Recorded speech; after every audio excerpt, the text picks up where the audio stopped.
এই যে ছোট্ট উঠানটা দেখতে পাচ্ছেন না, এটা হচ্ছে আমাদের হোমল্যান্ডের ছোট্ট উঠান, যেটাতে ঝুম বৃষ্টি হলে চা নিয়ে বসে পড়ি বৃষ্টি দেখতে, অথবা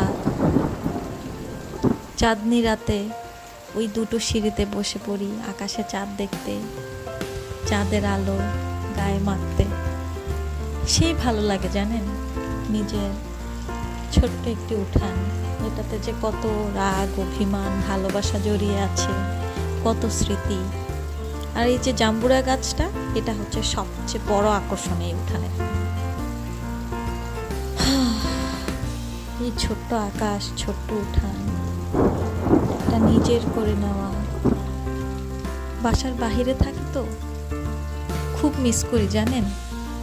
ইচ্ছে করে যখন মন খারাপ থাকে, যদি বসে বসে একটু বৃষ্টি দেখতে পারতাম, মনে হয় ভালো লাগতো।